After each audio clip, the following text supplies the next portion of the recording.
Herkese merhaba dikiş sınıfından. Şimdi biz sizinle güzel bir şortlu pijama takımı dikeceğiz birlikte. Çok güzel bir takım oldu. Hem şu belindeki lastiği yapmayı, şu tekniği, hem de şu yakada yaptığımız lastikle yaka çevirme tekniğini göstermek istiyorum.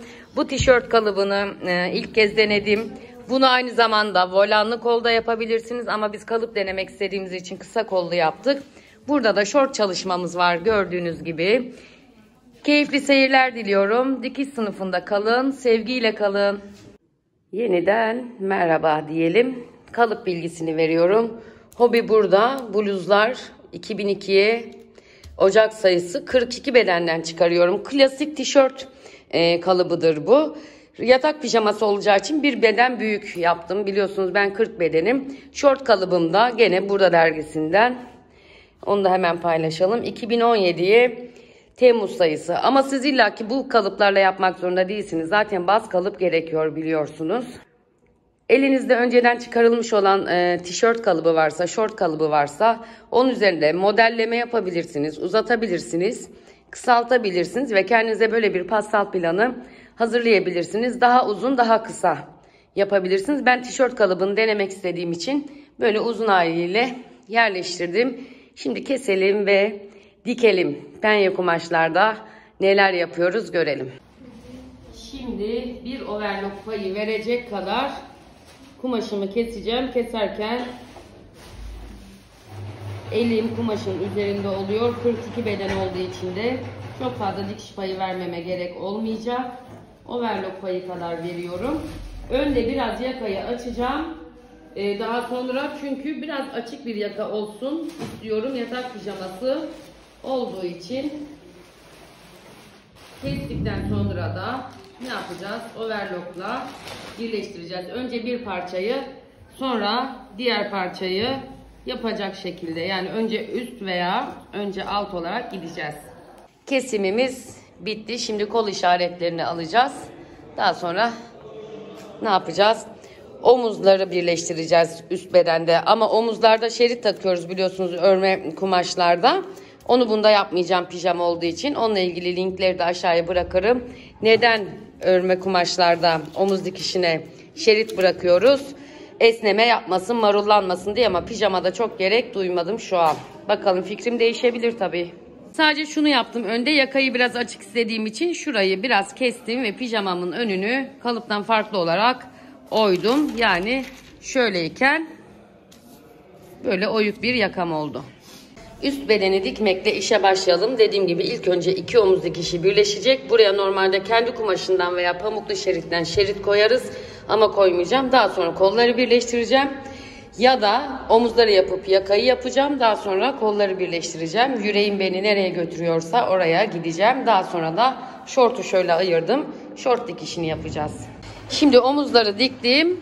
Omuzları diktikten sonra açık haldeyken yakayı yapacağım. Yakayı yapmak bu şekilde daha rahat olacak. Nasıl bir teknik uygulayacağım? İç giyimde yaptığımız lastiği buradan dikeceğim zikzakla. Daha sonra tersine kıvırıp tekrar dikeceğim. Yani daha doğrusu tersinden yerleştireceğim.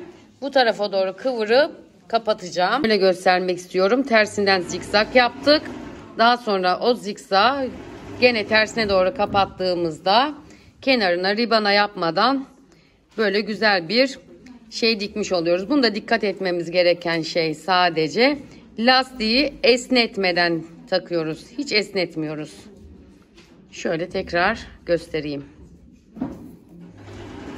Evet, şu şekilde yakanın tersine koyduğum yakayı şöyle yerleştireceğim ve çektirmeden makinesini çekeceğim. Şimdi tersinden görüntüsü şu şekilde olacak yakanın.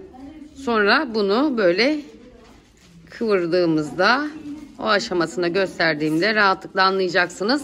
Lastiği de asla çektirmiyorsunuz. Şekline göre döndürüyorsunuz. Evet, ilk aşaması bu. Şimdi kıvırıp böyle şekline göre bir de buradan zikzak geçeceğim. Evet, şimdi kıvırdım. Bir parça zikzak buradan tutacak, bir parça buradan tutacak şekilde yakamın şu kenarını yapıyorum. Tersinden de görüntüsünü göstereceğim.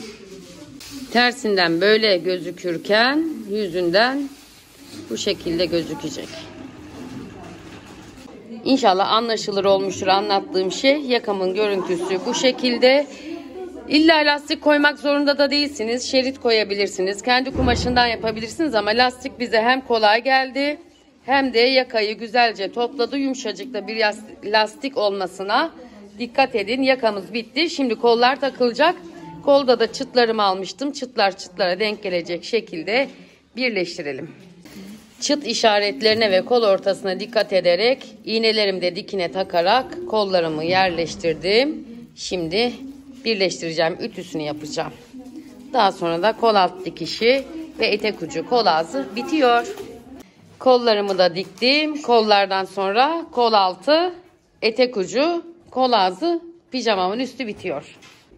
Pijamamızın üstü bitti.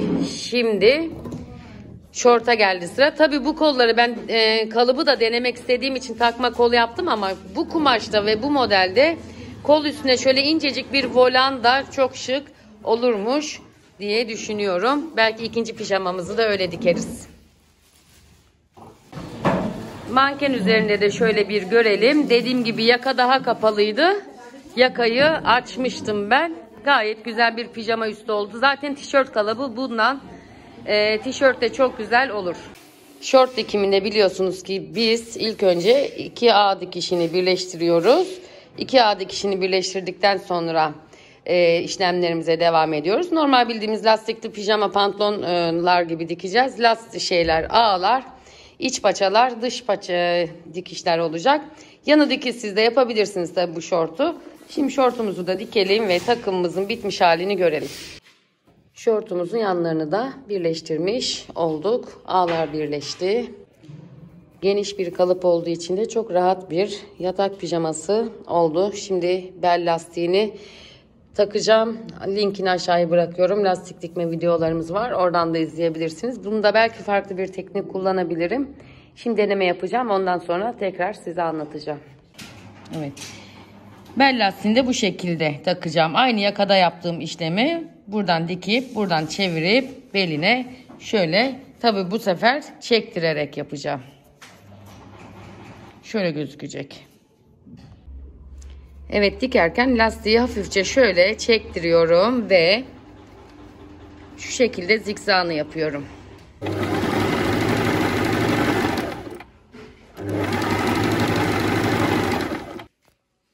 Evet, şöyle oldu ve şimdi ben bunu buraya yatıracağım. Böyle çektirerek tekrar yakada yaptığım gibi zikzak çekeceğim. Bu şekilde koyup gene bir parçası buraya, lastiği bir parçası tutacak şekilde şortu böyle dikiyoruz.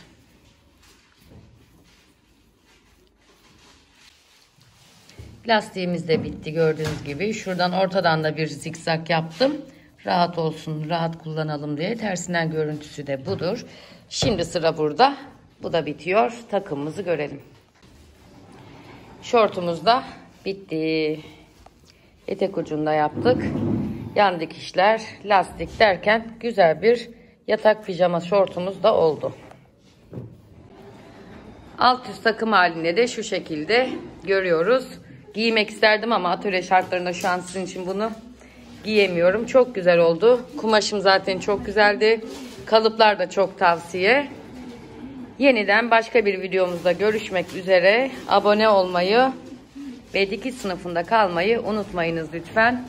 Şimdilik hoşça kalınız.